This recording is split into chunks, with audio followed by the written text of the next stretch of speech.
Hey guys, Alex here, otherwise known as Clash. We're still part of the Blueprint base building media team, and today we're going to be jumping in to check out this awesome Legends League base by one of our very best Legends League builders, Sunmaster. So he put together this base, he came through with a load of awesome defensive replays, so of course we had to go ahead, make a video on it, and share this awesome base for you guys. So as always, the link is down in the description if you guys do want to grab it for yourselves. But before you go anywhere, check out some of these defenses because they are very, very nice. So all these defenses were taken between 5,600 and 5,700 trophies in the previous Legends League series. We recorded these before the new Legends League series season started, but you can see pretty interesting base he's got going on here, and it really is defending at the moment against the air spam meta. So the air spam meta is really, really dominant right now in Legends League. Let's be honest, we are seeing it everywhere, especially Super Dragons. They apparently got a nerf, but to be honest, they are still as strong as ever, and we are seeing people use them all of the time.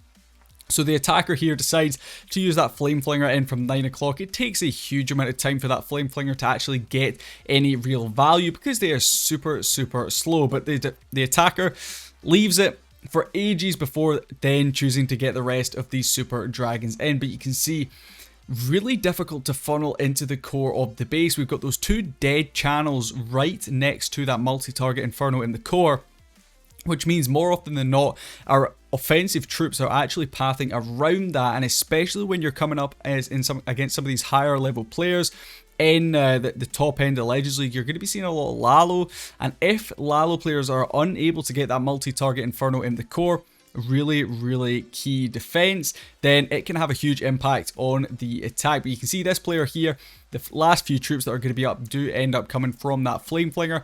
Not going to end up getting too much more on this base, and it finishes an 82% 2-star, which in my books is a pretty good Legends League defense any day of the week. So the next one we're going to be taking a look at is a little bit of a mishmash of a strategy, a little bit interesting. It's actually going to be a blizzard. So we're seeing those super wizards coming in early, they grab the town hall, but then they hit the traps. They hit the traps right next to the town hall, which is of course used to defend against blizzard, but also used to defend against those sneaky goblins. So the blizzard commits a lot of spells there, 2 invisibility spells, the blimp, obviously the super wizards, which is the CC troops, and then a rage spell. So a lot of spells, a lot of troops to only really grab the town hall. I'm not too sure that was worth it here for the attacker, but having those traps around the town hall is awesome because it really does defend against like the likes of a blimp coming in, and it defends against those sneaky goblins, which are seeing quite a lot of people using sneaky goblins in Legends League these days. King-Queen combination is going to be suing in from the bottom section of the base, and again we're seeing pretty much an air spam strategy, slightly more strategic maybe with that blizzard to start off with, but 4 dragon riders, couple of dragons. We of course have a lava hound coming in here as well, but the big issue is you can see we've got the Tesla farm down here in the 6 o'clock compartment. A couple of Teslas are really going to stall up the Sui, and they don't end up getting that much value.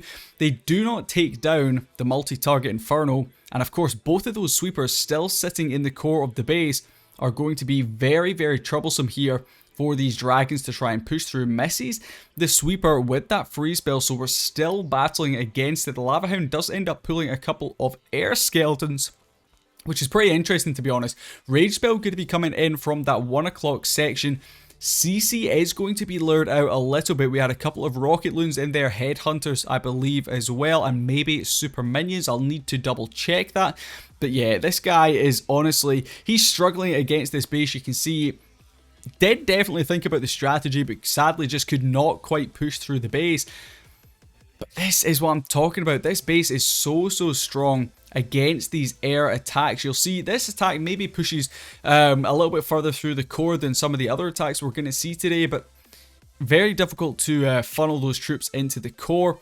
Going to be interesting to see how this one does against the likes of queen charges, stuff like that. All the defensive replays we have for you guys today are going to be these kind of air spamming strategies where people maybe aren't thinking about it as much as they probably should be.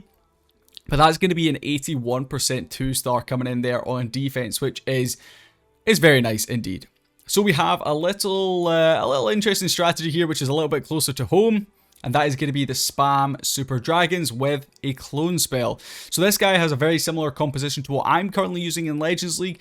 And he maybe doesn't quite go about the base the same way I would. He spams everything in, drops a super early Eternal Tome ability, drops his king and queen pretty much right next to his super dragons, which I can never recommend. But you'll see here, you know, he just cannot get the value. Those double sweepers in the core, even just pushing our troops back a couple of times is going to be enough to really cause some issues. We've got the double scatter shot, one in the 3 o'clock compartment, one in the 9 o'clock compartment, and if you do not take one of them down super quickly in this attack with maybe a Sui, you're going to be struggling through the back end.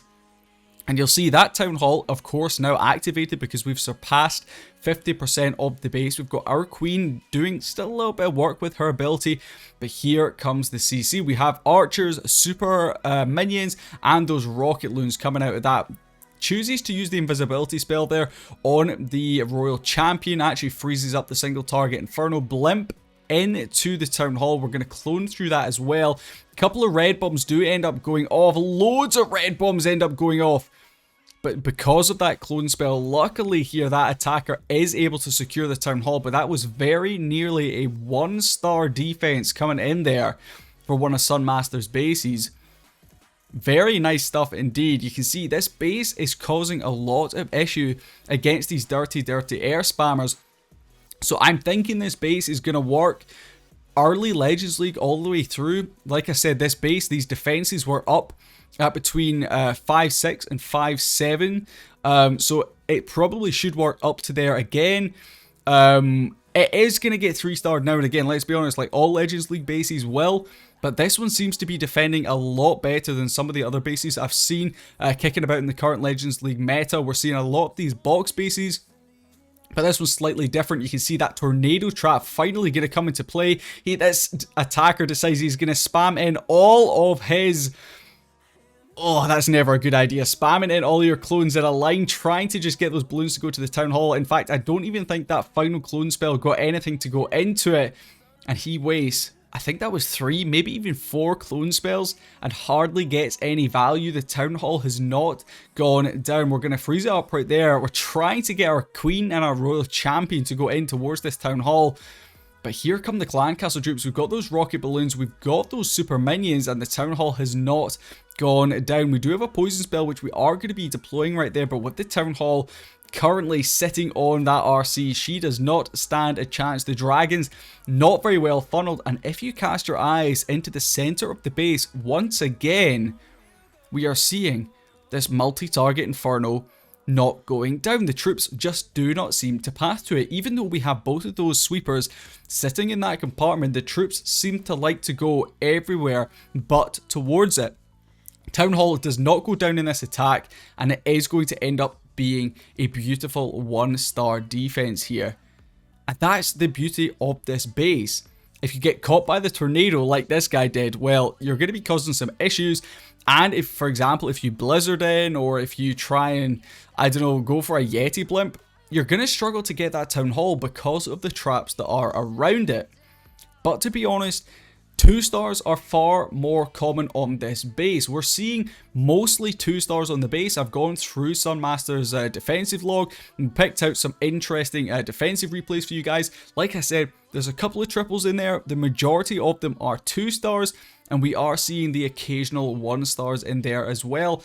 And usually these 1-stars are going to come against players that are really cocky, not thinking too much about that Town Hall all the way up there at 12 o'clock, and just spamming everything in.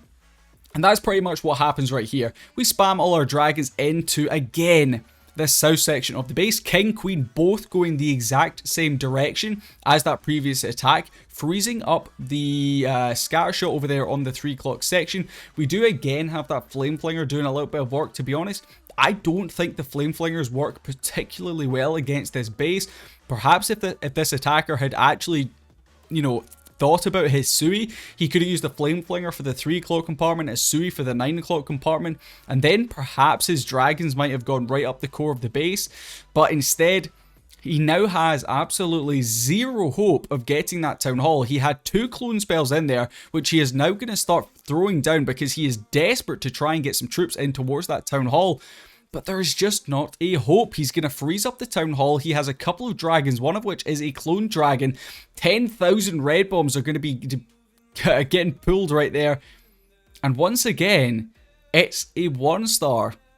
So if the players come into this base with no, secure plan for the Town Hall, then I think they are genuinely going to struggle. We've got quite a few 1-stars that we're showing you guys today. Like I said, we did pick these out, but these players are getting cocky. Rather than using a safe blimp in towards the Town Hall with perhaps Yetis or sneaky goblins, something like that, these players are throwing caution to the wind and they're trying absolutely everything, and it's just not really working. So like I said, if you guys do want to grab this base for yourself, make sure you do so. There is a link down in the description below. We would love it if you guys showed a little bit of love and support for Sunmaster in the comments as well.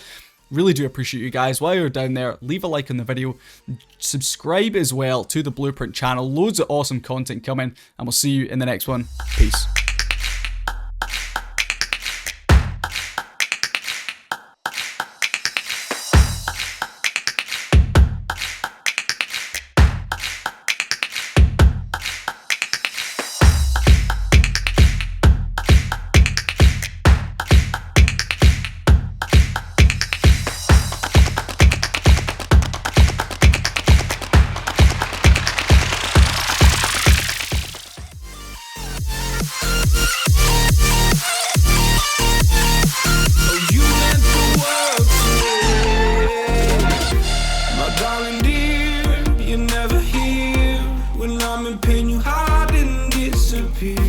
Like shadows in the atmosphere.